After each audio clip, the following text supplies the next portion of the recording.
읽어드린 본문 말씀을 가지고 심령을 뜨겁게 하라, 이런 제목으로 말씀드리겠습니다. 모닥불 앞에 앉아있다고 생각을 해보시기 바랍니다. 한여름밤에는 불에서 멀리 떨어져 앉아도 그 열기가 다 전해지지요. 그런데 겨울이 돼서 날이 추워지면 누가 시키지 않아도 모닥불로 더 가까이 모여들게 됩니다. 가까이 앉아야 돼요.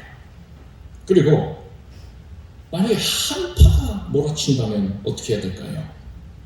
춥기도 하고 또 불이 쉽게 꺼져버릴 수도 있기 때문에 이 모닥불에다가 장작을 더 많이 집어넣어야 됩니다. 그러지 않으면 얼어 죽을 수도 있어요. 이것은 우리의 신앙에 있어서도 마찬가지입니다. 제가 지난 수요 예배 때도 말씀을 드렸지만 마지막 때, 예수님이 오시기 일부 직전의 시점인 오늘날 이 마지막 때는 영적으로 볼 때의 겨울과도 같다 할 수 있습니다. 그래서 이전 시대에 비해서 성도가 신앙을 유지하는 데에 있어서 큰 어려움을 겪게 되는 것입니다. 다른 것들은 처치하더라도 여러분, 코로나만 보더라도 이 코로나 때문에 수많은 성도님들의 신앙이 냉랭해졌어요. 예전에는 말씀도 잘 읽고 기도도 열심히 했었는데 이제는 그러지가 않는단 말입니다. 신앙의 열기가 사그라들어 버린 거예요. 날이 추워지면 이 모닥불에 더 가까이 다가가야 한다 하지 않았습니까? 마지막 때에 성도가 가까이 해야 할 불은 바로 성령님이십니다. 마지막 때를 살아가는 우리들은 이전 시대의 성도들이 했던 것보다도 더더욱 절박한 마음으로 성령님께 가까이 나아가야만 하는 것입니다. 그리고 한파가 몰아치면 모닥불에 평소보다 더 많은 장작을 넣어야 한다고 했습니다. 그렇기 때문에 이 마지막 때를 사는 성도들은 성령의 불에 장작을 더 많이 넣어야만 하는 거예요. 그런데 마귀가 이것을 방해하고 있단 말입니다.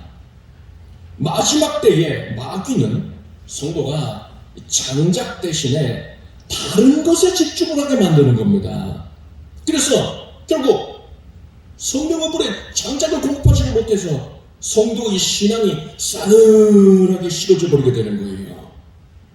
오늘은 우리가 이 마지막 때에 주목해야 하는 장작, 즉 성령의 불을 타오르게 하는 장작에 대해서 말씀을 드릴 것입니다. 여러분은 오늘 말씀을 통해서 여러분의 신앙의 열기를 더욱더 뜨겁게 하기를, 그 신앙의 열기를 회복하게 되기를 바랍니다. 구약시대의 성도들은 하나님을 섬기기 위해서 제사를 드렸습니다. 그럼 성경을 읽어보면 구약의 성도들이 하나님께 제사를 드릴 때에 하나님께서 하늘에서 불을 내리시는 사건들도 있습니다. 아브라함이 하나님께 제사 드리기 위해서 짐승을 잡아서 단 위에 올려두었습니다. 그러자 해가 져서 어두울 때에 연기나는 풀무가 모이며 타는 횃불이 쪼갠 고기 사이로 지나더라 했습니다. 횃불이 지났다. 하나님께서 불을 내려주셨던 것입니다. 그리고 모세가 광야에서 성막을 완성한 후에 이 성막에서 하나님께 첫 번째 제사를 드렸습니다. 그런데 모세와 아론이 회막에 들어갔다가 나와서 백성에게 축복하며 여호와의 영광이 온 백성에게 나타나며 불이 여호와 앞에서 나와 단 위에 번제물과 기름을 사른지라 온 백성이 이를 보고 소리지르며 엎드렸더라 했습니다. 하나님께서 불을 내리신 거예요. 솔로몬이 예루살렘 성전을 완공했을 때도 마찬가지였습니다. 솔로몬이 기도를 마침에 불이 하늘에서부터 내려와서 그 번제물과 제물들을 사르고 여호와의 영광이 그 전에 가득하니 라고 했습니다. 또 있습니다. 엘리야 선지자가 갈멜산에서 제단 위에 제물을 올려놓고 기도하자 이에 여호와의 불이 내려서 번제물과 나무와 돌과 흙을 태우고 또 도랑의 물을 핥은지라 하고 있습니다. 그리고 태초 시대에 아담의 아들인 가인과 아벨의 경우도 마찬가지입니다. 가인과 아벨이 하나님께 제사할 때에 하나님께서 가인의 제사는 미워하시고 아벨의 제사만을 연락하셨습니다. 여러분, 이때 사람이 하나님께서 이 제사는 연락하셨다, 이 제사는 미워하셨다, 이걸 어떻게 판단할 수 있었을까요?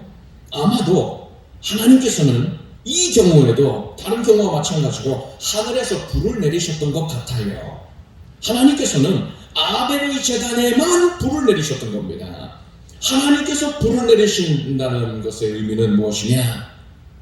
하나님께서 이 제사 드리는 자의 심령을 기뻐하셔서 그에게 임재하시고 그 제사를 연락하셨다는 거예요. 오늘날로 치면 성령님께서 임재하시는 것과 같은 의미라고 볼 수 있는 것입니다. 구약시대에 하나님께 제사하기 위해서는 반드시 희생제물을 필요로 했습니다. 모든 사람은 하나도 빠짐없이 다 죄인이기 때문에 의로우신 하나님 앞에 나아갈 수가 없어요. 하나님을 섬기는 게 불가능한 것입니다. 그래서 죄인은 자신의 죄값을 대신하여 치러줄 수 있는 희생제물을 필요로 했던 것입니다. 구약의 성도들은 제단 앞에 짐승을 끌고 와서 짐승에게 안수를 했습니다. 이것은 무슨 의미냐? 내가 가지고 있는 죄가 이 짐승에게 다 떠넘겨진다. 짐승에게 나의 죄가 전가가 된다라는 걸 의미하는 거예요. 그렇지만 실제로 나의 죄가 짐승에게 전해지는 건 아니에요. 그것은 불가능합니다. 이런 행동은 장차 오실 메시아께서 나의 죄를 대신하여 짊어지실 것이다 라는 것을 영적으로 고백하는 행위였어요. 이렇게 짐승에게 안수한 후에 이 짐승을 죽여서 제단 위에서 불태웠습니다. 이것은 메시아께서 나의 죄값을 대신 치르기 위하여서 내 대신 심판받으셔서 내 대신 형벌받으셔서 죽임당하신 것을, 큰 희생을 당하실 것을 의미하는 것이었어요. 즉 구약시대에 희생제물을 바치는 것은 장차 오실 메시아의 대속의 은혜, 나의 죄를 사하여 주시는, 죄를 씻어 주시는 그 대속의 은혜를 예표하는 것이었습니다. 구약의 성도들은 이러한 믿음을 가지고 제사를 했던 거예요. 그리고 하나님께서는 이러한 믿음의 고백을 기쁘게 받으시고 그 제사를 연락해 주셨던 것입니다. 하나님께서는 가인의 제사는 받지 않으셨고 아벨의 제사만 받으셨는데 그 이유가 뭘까요? 가인은 땅의 소산으로 제사했다, 아벨은 양의 첫 새끼와 기름으로 제사했다라고 하는데 제물의 차이이기 때문에 하나님께서 가인은 받지 않고 아벨 것만 받으신 겁니까? 하나님이 곡식 제사는 싫어하시고 짐승 제사만 기뻐 받으시는 겁니까? 그렇지 않아요. 하나님께서 사람에게 주신 제사법을 보면 곡식을 바치는 소제가 있습니다. 이 소제를 드리기 위해서는 먼저 곡식을 곱게 빻은 후에 그것을 불살라 바쳐야 했습니다. 이것은 곡식이 절구통에서 사정없이 찢어지고 부서지듯이 예수님께서 크나큰 고난을 당하실 것을 의미하는 것이었어요. 따라서 곡식으로 제사를 드린다 하더라도 얼마든지 장차 오실 메시아의 대속의 은혜를 떠올리고 그것을 고백하는 게 가능한 겁니다. 그런데 가인은 그러지를 않았다는 거예요. 아담이 오직 아벨에게만 제대로 신앙교육을 하고 가인에게는 신앙교육을 등한히 했겠습니까? 그럴 리가 없지요. 아담은요, 아마도 이 가인과 아벨 모두에게 여자의 후손은 내 머리를 상하게 할 것이요 너는 그의 발꿈치를 상하게 할 것이다, 이러한 하나님의 언약의 말씀을 들려줬을 겁니다. 여자의 후손인 메시아께서 오셔서 마귀의 머리를 깨뜨리실 것이다, 마귀의 일을 멸하실 것이다. 그런데 그것을 위해서 고난을 당하실 것이다. 팔꿈치가 상하게 되는 그러한 고난을 당하게 될 것이다. 이런 말씀을 분명히 들려주었을 거예요. 따라서 가인과 아벨 둘 다 메시아의 대속의 은혜, 대속 사역에 대하여서 이미 알고 있었던 겁니다. 그런데 성경은 뭐라고 합니까? 믿음으로 아벨은 가인보다 더 나은 제사를 하나님께 드림으로 의로운 자라 하시는 증거를 얻었다 했어요. 가인과 아벨 둘 다 대속에 대해서는 이미 알고 있었는데 아벨은 대속에 대한 믿음을 가지고 있었고 가인은 믿지 않았다는 겁니다. 여기서 우리는 대속의 은혜를 머리로 알기만 해서는 안 된다는 걸 알 수 있습니다. 그렇다면 대속을 아는 것과 믿는 것은 어떤 차이가 있습니까? 대속의 은혜를 믿는 자가 반드시 보이는 특징이 있습니다. 그것은 대속의 은혜에 감사하게 된다라는 겁니다. 하나님의 아들께서, 성자 하나님께서, 고귀하신 창조자께서 조악한 죄인인 나를 구원하기 위해서 하늘의 보좌를 버려두고 이 땅에 사람의 모습으로 오셨단 말입니다. 신이 사람이 된 거는 그는 여러분 축하할 일이 아니에요. 엄청난 신분격화를 겪으신 것입니다. 그렇게 낮아지셔서 낮고 천한 모습으로 오셔서 내가 가지고 있는 모든 죄를 대신하게 떠맡아 주시고 나를 살리기 위해서 내 대신 그 죄값을 치러내셨단 말입니다. 그것을 위해서 십자가에 못 박혀서 못 지켜 피 흘려 죽임을 당하셨어요. 누가요? 창조자가 이 하찮은 자를 구하기 위해서. 이 은혜를 믿는 사람이라면 어찌 아니 감사할 수가 있겠습니까? 만약에 대속의 은혜에 대해서 무덤덤해하고 그런 게 있나 보다, 교회에 나오면은 그런 얘기 자주 하더라, 이렇게만 생각하고 있다면 이거는 진정으로 대속을 믿는 게 아닙니다. 그것은 그저 지적으로 동의하는 것에 불과한 거예요. 진심으로 대속을 믿는 자는 그 은혜가 너무나도 감사해서 예수님을 가장 사랑할 수밖에 없어요. 예수님을 나의 삶의 주인으로 모실 수밖에 없는 겁니다. 그래서 말로만 주여 주여 주님이라고 하는 게 아니라 진정으로 나는 주님의 종이고 예수님은 나의 주인이십니다, 이런 고백을 하게 되는 것이지요. 아벨은 대속의 은혜를 진심으로 믿었기 때문에 그 은혜에 감사하고 있었습니다. 반면에 가인은 대속을 그저 지식적으로만 알고 있었어요.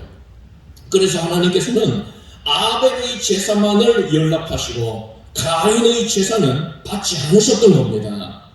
이렇듯 구약시대에 하나님께서는 제사 드리는 자가 이 희생제물을 바칠 때에 메시아, 장차 오실 메시아의 대속의 은혜를 그가 믿고 감사할 때 그 제사를 연락해 주셨던 것입니다. 자, 이러한 원리가 이제 신약 시대에는 어떻게 적용되는지를 보십시오. 예수님께서 십자가에서 죽으시고 장사되신 지 사흘 만에 부활하셨습니다.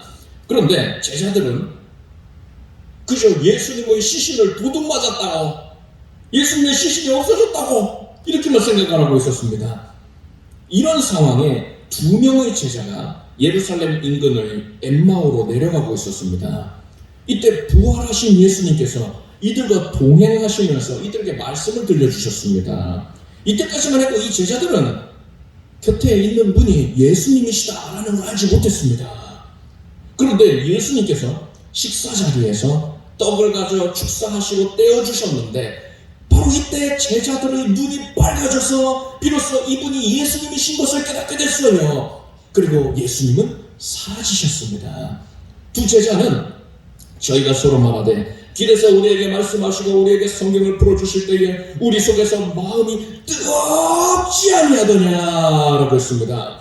성령님께서 이 두 제자에게 임재하시고 역사해 주셨다는 거예요. 이것이 바로 오늘 본문 말씀인 겁니다. 이때에 예수님께서 제자들에게 무엇을 말씀해 주셨습니까? 예수님께서는 제자들이 예수님의 시신이 없어진 것을 걱정하고 있을 때에 가라사대에 미련하고 선지자들의 말한 모든 것을 마음에 더디 믿는 자들이여, 그리스도가 이런 고난을 받고 자기의 영광에 들어가야 할 것이 아니냐 하시고, 이에 모세와 및 모든 선지자의 글로 시작하여 모든 성경에 쓴 바 자기에 관한 것을 자세히 설명하시니라 했습니다. 예수님께서는 제자들에게 대속에 대해서 말씀을 주셨던 거예요. 제자들은 대속에 대한 예수님의 말씀을 듣고서 대속에 대한 믿음을 갖고 대속에 대한 감사를 갖게 됐단 말입니다. 그랬더니 성령님께서 이들에게 역사해 주신 거예요. 앞에서 구약시대에 제사를 할 때에는 희생제물이 필요하다라고 했습니다. 제사를 드리는 자가 희생제물인 이 짐승을 죽여서 바칠 때에 무슨 마음을 가져야 한다고 했습니까? 메시아의 대속을 믿고 감사해야 한다고 했어요. 그럴 때에 하나님께서 그 제사를 연락해 주셨고 불로써 응답을 주시기도 하셨다고 했습니다. 그리고 이 불은 바로 성령의 임재를 의미한다. 영적으로는 성령의 임재를 의미한다 했습니다. 그런데 오늘 본문에서 제자들의 심령에 성령님께서 임재해 주셨는데, 이때 이 두 제자가 짐승을 죽여서 제사를 드렸습니까? 아니에요. 이들은 그저 대속에 대한 말씀을 듣고 대속을 믿고 감사한 것밖에 없었습니다. 그런데 성령께서 역사해 주셨다는 거예요. 이것을 통해서 우리는 이제 더 이상은 제사를 드리기 위해서, 하나님을 섬길 때 그 제사를 위하여서 희생제물이 필요하지 않게 되었다라는 사실을 알게 되는 겁니다. 예수님께서 온전한 희생제물이 되셔서 대속사역을 완성하셨기 때문에 그런 거예요. 그래서 이제는 하나님을 섬기기 위해서 짐승을 희생제물 삼아서 죽일 필요가 없게 된 거예요. 이제 성도들은 대속의 은혜를 증거하는 말씀을 들음으로써 대속에 대한 믿음을 갖고 그 은혜에 감사하면 하나님께서 그의 심령을 기쁘게 여기시고 그에게 임재해 주시는 것입니다. 성령의 불이 임하게 되는 거예요. 이것이 바로 신약시대의 예배인 것입니다. 그래서 예배에서는요, 대속을 가장 중요하게 여겨야 돼요. 설교자가 증거하는 메시지는 반드시 대속에 기초하고 있어야 하는 것이고, 성도들은 대속에 대한 믿음과 감사를 고백해야 하는 것입니다. 그럴 때에 성령님께서 그 예배를 기쁘게 여기시고 그 예배에 함께하는 심령들에게 성령의 불을 허락해 주시는 것입니다. 앞에서 이 모닥불과 장작의 비유에서 불은 성령님을 의미한다 했지요. 그렇다면 장작은 뭡니까? 바로 대속의 은혜에 대한 믿음과 감사인 거예요. 우리가 대속의 은혜에 대한 믿음과 감사의 고백을 할 때에 성령님께서 기뻐하셔서 더 충만하게 임재해 주시는 것이고 성령의 불이 더욱더 거세게 타오르게 되는 것입니다. 여러분은 여러분의 삶 전체가 하나님께 연락되고 여러분의 삶 가운데에 성령님께서 충만하게 임재하여 주시기를 원하고 있습니까? 그렇다면 여러분은 여러분의 삶 전체가 하나님께 드려지는 예배가 되게 하기를 바랍니다. 그러기 위해서는 어떻게 해야 된다고요? 여러분은 항상 대속의 은혜에 대한 믿음을 고백하고 그 은혜에 감사하십시오. 성령의 불에 장작을 공급해야 되는 거예요. 그리할 때에 여러분의 삶 전체가 성령의 불로 충만하게 뜨겁게 타오르게 될 것입니다. 날이 추워지면 모닥불에 더 가까이 다가가야 하고 이전보다 장작을 더 많이 넣어야 한다고 했습니다. 따라서 마지막 때를 살고 있는 우리들은 성령님의 임재를 더 간절히 구해야 합니다. 성령 충만을 위해서 더더욱 대속의 은혜에만 집중하고 대속에 대한 믿음과 감사의 고백하기를 힘써야 하는 겁니다. 그런데 이 마지막 때에 마귀는 할 수만 있다면 택하신 자라도 미혹하여 실족해 할 것이다. 하나님께서 이렇게 말씀하셨어요. 마귀는 어떻게 해서든 성도들을 실족시킬 것이다. 이것을 위해서 마귀는 성도가 성령으로 충만하면 안 되잖아요. 성령의 전신갑주를 입고 있으면 안 되잖아요. 그래서 성도가 성령 충만 받지 못하게 하려고 성도가 성령의 불에다가 장작을 집어넣지를 못하게 하는 겁니다. 그것을 위해서 이 장작 대신에 다른 걸 집중하게 하는 거예요. 대속의 은혜에 더 이상 집중하지 않게 만들어버리는 겁니다. 대부분의 성도님들이 신앙과 관련된 주제들에 큰 관심을 갖고 있습니다. 마귀는 바로 이런 관심을 이용하는 거예요. 인터넷상에 유튜브 그런 동영상 서비스를 보면은 종말에 있을 사건들을 주제로 하는 그런 영상들, 그런 영상들로 성도들을 미혹하는 영상들이 많이 있습니다. 최근에는 어떤 영상이 큰 인기를 끌었냐면 코로나 백신, 이 코로나 백신이 바로 요한계시록에 나오는 짐승의 표이기 때문에 이 백신을 맞으면 영적으로 오염이 되어서 지옥에 떨어지게 된다, 이렇게 주장하는 이 영상들이 인기를 끌었어요. 여러분, 우리가 분명해야 되는 게 있습니다. 예수님이 공중에 재림을 하시고 예수님을 온전히 섬기고 있던 자들, 기름 예비한 자들, 불을 밝히고 있던 자들, 이들은 그때 예수께서 데려가실 거예요. 휴거가 되는 겁니다. 그리고 이 땅에는 7년간의 환란이 시작이 되는데 그때에 전 세계를 다스리는 정치 지도자가 등장을 합니다. 그가 바로 적그리스도예요. 그리고 종교 지도자인 거짓 선지자도 등장을 합니다.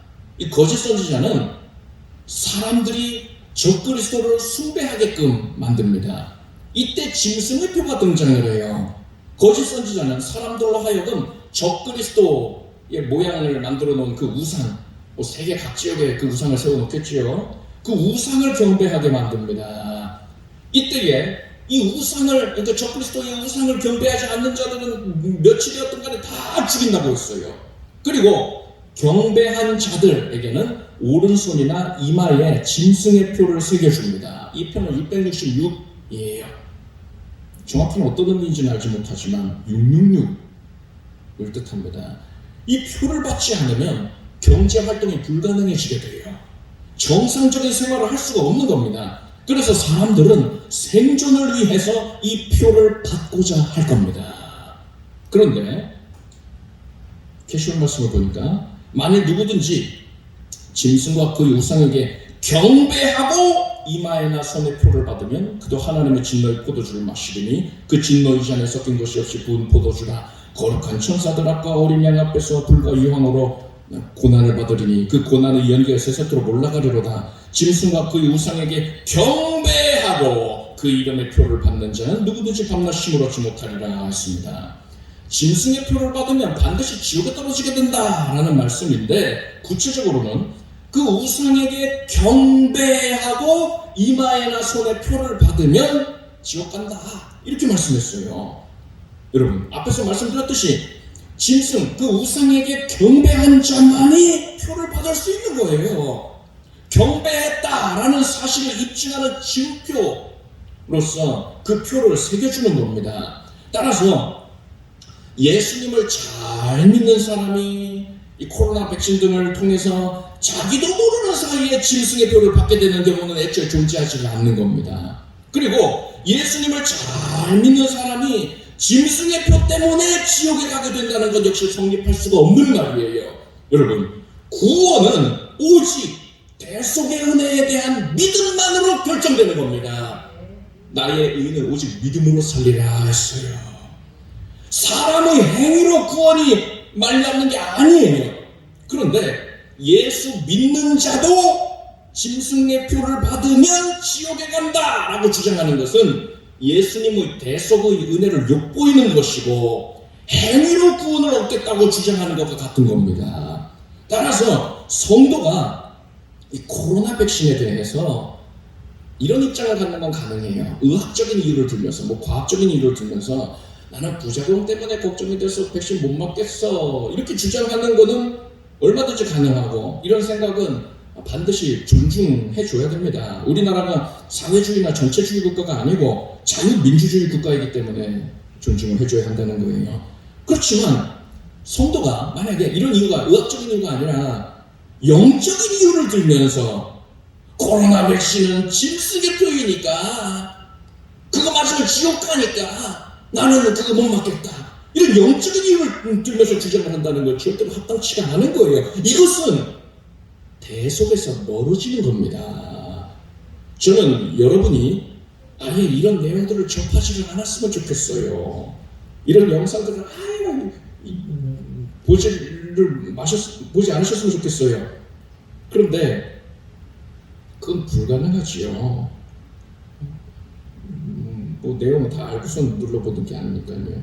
그리고 예전에는 대부분의 정보들을 글을 통해서 접하는 시대가 있었는데 이제는 대부분의 정보들을 영상을 통해서 접하는 시대가 됐단 말입니다. 그래서 여러분들께 영상 보지 마세요 이렇게 얘기를 하는 거는 이건 시대착오적인 발상이라고 할 수 있지요. 그렇기 때문에 우리에게 필요한 게 무엇이냐, 여러분 스스로가 이 내용이 나의 신앙에 유익한가 해로운가를 분별할 수 있어야 된다는 겁니다. 분별력을 가져야 된다는 거예요. 그것을 위해서는 우선적으로는 종말에 있을 사건들에 대한 성경적인 올바른 지식을 갖고 있어야 하겠지요. 그런데 그것보다 더 중요한 게 있습니다.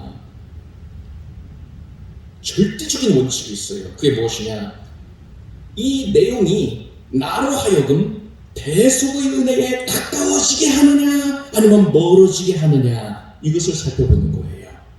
성경의 모든 진리는요 대속에서부터 시작되어서 대속으로 끝납니다. 그래서 참된 진리는 우리로 하여금 반드시 대속에 집중하게 합니다. 대속에 대한 믿음을 더 견고하게 하고 대속에 감사하게 만드는 거예요. 그런데 이것과 상관이 없다면, 대속과는 관계가 없다면 여러분은 그런 것을 대할 때 무가치한 것으로 여기고 오히려 그것이 신앙에 방해가 되는 것이구나, 대속 외에 다른 것에 집중하게 만들려는 마귀의 책략이구나, 이것을 아시기 바랍니다. 그 모든 게 악한 거예요. 대속, 예수 그리스도의 대속에 내가 가까워지고 있느냐 멀어지고 있느냐, 이것을 가장 중심이 되는 최우선의 원칙으로 삼기를 바랍니다. 여러분은 제가 이토록 대속만을 강조하는 것을 보시고는 저 목사님은 왜 그걸 쓴 것보다 이렇게 생각하실 수도 있어요. 너무 과한 것 아니야? 한쪽으로만 치우쳐 있는 거 아니야? 이렇게 생각하실 수도 있어요. 그런데 여러분이 천국에 들어가게 되면은요 분명히 아시게 될 겁니다. 천국에서 성도들이 드리는 예배, 그 천상 예배에서 성도들이 하나님을 경배하는 구체적인 이유와 그 찬양의 제목이 무엇인 줄 아십니까? 바로 대속이에요. 계시록 5장에는 천국에서 성도들이 하나님께 예배하는 장면이 나오는데 보좌와 내 생물과 장로들 사이에 어린 양이 섰는데 일찍 죽임을 당한 것 같더라 했습니다. 그리고 성도들은 찬양할 때에 그 내용이 무엇이냐, 새 노래를 노래하여 가로되 책을 가지시고 그 인봉을 떼기에 합당하시도다. 일찍 죽임을 당하사 각 족속과 방언과 백성과 나라 가운데서 사람들을 피로 사서 하나님께 드리시고 라고 했어요. 그리고 큰 음성으로 가로되 죽임을 당하신 어린 양, 이 능력과 부와 지혜와 힘과 존귀와 영광과 찬송을 받으시기에 합당하도다. 여러분, 이게 바로 천상의 예배예요. 이렇게 천국에서 모든 성도들은 오직 대속의 은혜만을 주목하고 대속의 은혜만을 찬미하고 있는 것입니다. 그런데 이 땅의 수많은 성도들은 왜 대속에 집중하지를 않는 겁니까? 왜 대속에만 집중하는 자를 외골수라고 생각하는 겁니까? 마귀한테 미혹돼서 그런 거예요. 마귀는 오늘날의 성도들이 대속에 주목하지 못하게 함으로써 성령의 불에 장작을 집어넣지 못하게 하는 겁니다.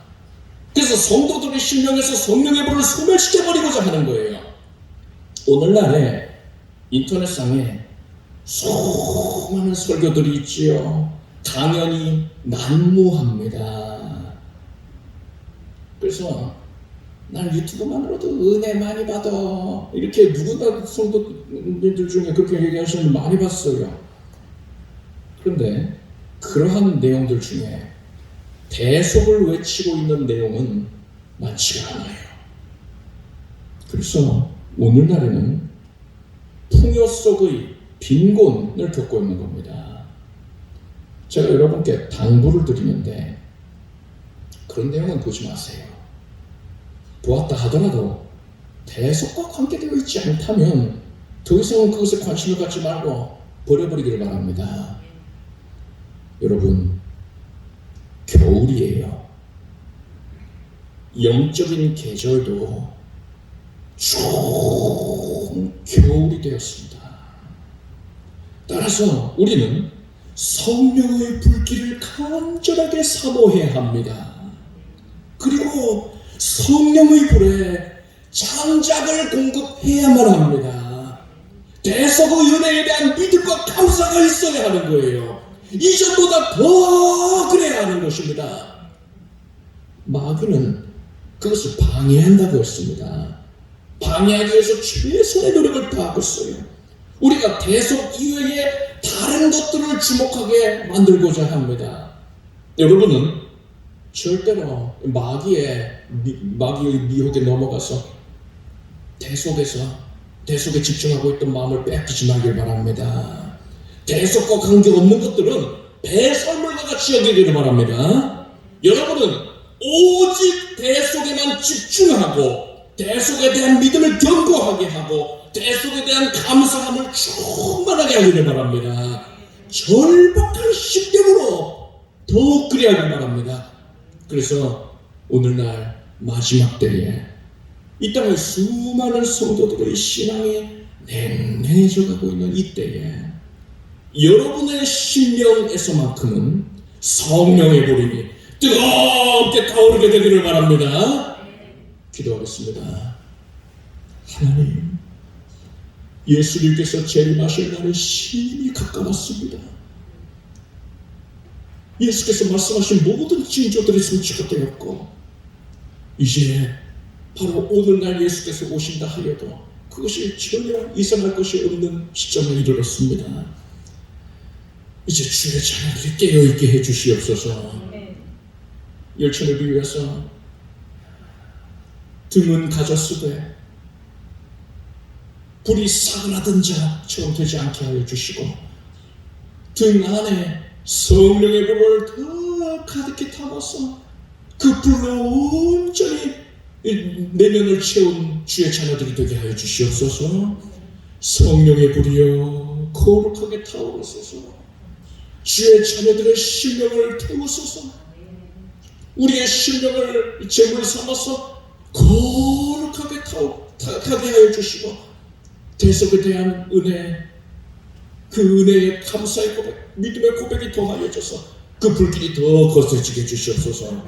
주의 자녀들의 심령, 영혼육을 온전히 거룩한 불로 거두어 주시옵고 지키시고 보호해 주셔서 마귀의 미혹의 손길이 미치지 않게 해 주시옵소서. 그 불길의 보호를 받을지어다. 불기둥의 인도를 받게 될지어다. 성령의 불땀으로 온전히 안보될지어다. 예수님의 이름으로 기도드립니다. 아멘.